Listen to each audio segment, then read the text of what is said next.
প্রথমবারের মতো নৌযানের সফর, মানে পানি পথে তাদেরকে জাহাজে করে বিশাল দূরে যেতে হবে, এরপর গিয়ে সেখানে যুদ্ধ হবে।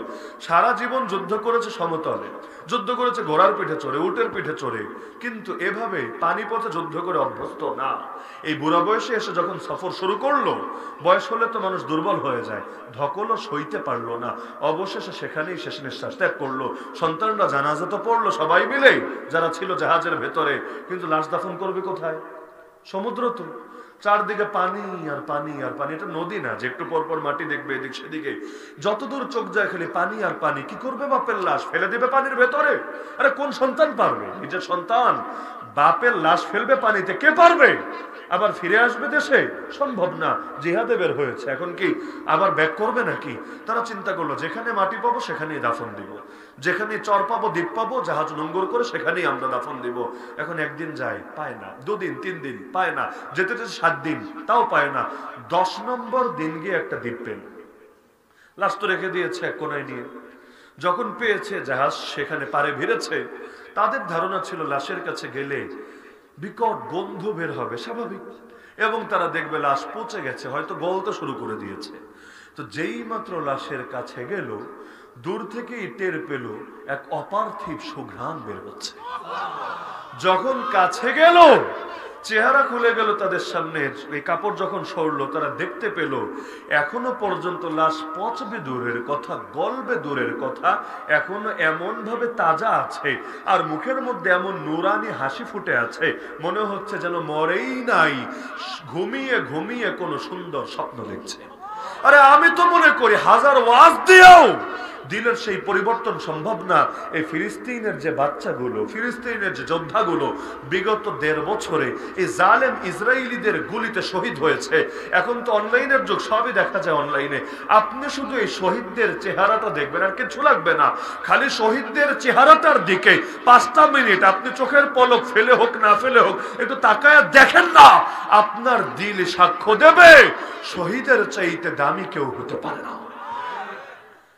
হয়তো হাত নাই, হয়তো পা উড়ে গেছে বোমার আঘাতে, হয়তো তাকেই বের করা হয়েছে বিল্ডিং এর ধ্বংসাবশেষ থেকে, দেখবেন মুখের মধ্যে এমন নুরানি একটা হাসি খেলা করছে, একটা ভালো লাগা খেলা করছে, দেখলে শুধু দেখতে ইচ্ছা করে। তাহলে এই যে দান, এটাই কি মানুষের দিল পরিবর্তনের জন্য যথেষ্ট না?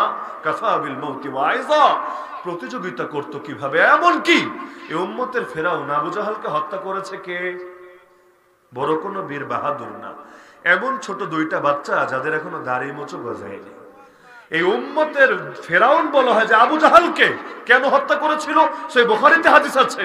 আরে দিনের জন্য অবদান রাখার কি গুরুত্ব, কি আগ্রহ, এমনকি নবীর কাছে এগুলোর কত মূল্য। আমার জানা মতে আল্লাহ নবী তার গোটা জীবনে একজন মাত্র সাহাবীকে, আমার জানা মতে একজন মাত্র সাহাবীকে সারা জীবনে বলেছেন, হে সাহাবী, তোমার জন্য আমি নবীর বাপমা কোরবান হয়ে যান। ভাবতে পারেন সাহাবীর কপাল কি? নবী নিজে বলছেন সাহাবীকে, সাহাবী নবীকে না, ওটা স্বাভাবিক হতো। নবী বলছেন সাহাবীকে, তুমি সাহাবীর জন্য আমি মুহাম্মাদের বাপমা কোরবান হয়ে যাক। বলতে পারবেন তার কি নাম? ওই সাহাবীর কি নাম? স্টেজ থেকে না, সামনে থেকে। সেই সাহাবীর কি নাম? মাশাআল্লাহ, কি বললেন? মাশাআল্লাহ, মাশাআল্লাহ। কিশোরগঞ্জের মানুষদের জন্য আসলে দিল থেকে দোয়া আসবে, আসবে না কেন?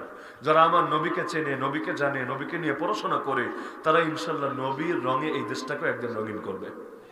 সেই সাহাবীর নাম সাদ বিন আবি ওয়াক্কাস রাদিয়াল্লাহু আনহু। আল্লাহ নবী তাকে বলছেন, ইরমিয়া সাদ ফিদাকা আবি ওয়া উম্মি, হে সাদ, তোমার জন্য আমি মুহাম্মাদের বাপমা কোরবান হয়ে যাক। কেন? কারণ ইসলামের পক্ষে তিনি প্রথম তীর মেরেছিলেন। এর আগে তলোয়ার দিয়ে লোকে যুদ্ধ করছিল, তলোয়ার দিয়ে তো বেশি দূরে লড়াই করা যায় না, শর্ট রেঞ্জে লড়াই হয়।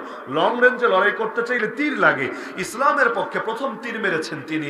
এত খুশি হয়েছেন নবী, নবী বলেন, মারতে থাকো, তীর নিক্ষেপ করতে থাকো, তুমি সাদের জন্য আমি মুহাম্মাদের বাপমা কোরবান হয়ে যাক। তাহলে দ্বীনের জন্য অবদান রাখলে আল্লাহ কেমন খুশি হন, নবী কেমন খুশি হন। বদরের ময়দানে যেই দুই বাচ্চা আবু জাহালকে হত্যা করেছে কারণ কি ছিল? বুখারীতে হাদিস আছে, সাহাবী আব্দুর রহমান বিন আওফ রাদিয়াল্লাহু আনহু বলেন, বদরের ময়দানে দাঁড়ানো, হঠাৎ দেখে দুই পাশে দুইটা বাচ্চা, আমি টেনশনে পড়ে গেলাম, হায় আল্লাহ, এমনি মাত্র 305 জন আছে লড়াইয়ের ময়দানে, 313 না, বদরে লড়াইয়ের ময়দানে ছিল 305 জন, আর বাকি 8 জন অন্যান্য দায়িত্বে ছিলেন। বাকি 8 জনের মধ্যে ওসমান রাদিয়াল্লাহু আনহু আছেন। নবীকে পাঠিয়েছিলেন তার কন্যা এবং ওসমানের স্ত্রী যিনি, তিনি অসুস্থ ছিলেন, মুমূর্ষু অবস্থায় ছিলেন, তার দেখাশোনার জন্য। বাকি 7 জনকেও বিভিন্ন দায়িত্বে আল্লাহ রাসূল এদিক সেদিক পাঠিয়েছিলেন। যুদ্ধে প্রেজেন্ট ছিলেন 305 জন। তো এমনি পেরেশানিতে মাত্র এই কয়জন আমরা, এর মধ্যে দুই পাশে দুই বাচ্চা। আপনি যদি মিছিলের প্রথম সারিতে থাকেন, যুদ্ধ বাদ দেন, মিছিলের প্রথম সারিতে থাকেন, আর দেখেন দুইটা পিচ্চি এসে পাশে দাঁড়ায় আছে, এদিকে পুলিশ গুলি করতে শুরু করেছে, টিয়ার শেল মারতে শুরু করেছে। পুলিশের তো আবার অনেক সময় ভালো লাগে না গুলি না করলে, হাত চুলকায়, গুলি করলে তাহলে তাদের হাতটা একটু ভালো থাকে এবং শরীরটা একটু স্বাভাবিক থাকে, হয় না অনেক সময় হুদাই গুলি করে। তাহলে এই যে দেখা যায়, এই রকম যদি পরিস্থিতিতে পড়েন, আপনি কি নিজের চাইতে বাচ্চাদেরকে নিয়ে বেশি টেনশন করবেন না? স্বাভাবিক ব্যাপার। তিনিও বলেন পেরেশানিতে, হঠাৎ এক বাচ্চা আমাকে বলে কি, চাচা, ও চাচা, আবু জাহালকে একটু দেখায় দেন না। তিনি বলেন, আমি অবাক।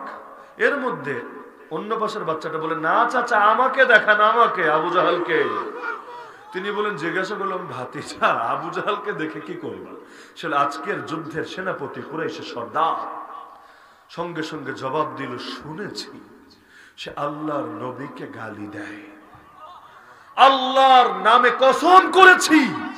বাচ্চা মানুষ তো অত মায়ের প্যাচ বোঝে না, কোনটা ফরজে আইন, কোনটা ফরজে কিফায়া, কোনটা ওয়াজিব, শর্ত কি, হুকুম কি, ইল্লত কি, এই কি সেই কি, অত প্যাচ নাই ভেতরে, যা বোঝে তাই বলে, স্বাভাবিকভাবে বলে দিচ্ছে, শুনেছি আল্লাহর নবীকে গালি দেয়। ওদের জন্য কি করণীয় ওইটাও না, শুনেছি আল্লাহর নবীকে গালি দেয়, কসম করেছে আল্লাহর নামে, একবার যদি ওর দেখা পেয়ে যাই, হয়তো ওকে জাহান্নামে পৌঁছাবো, না হলে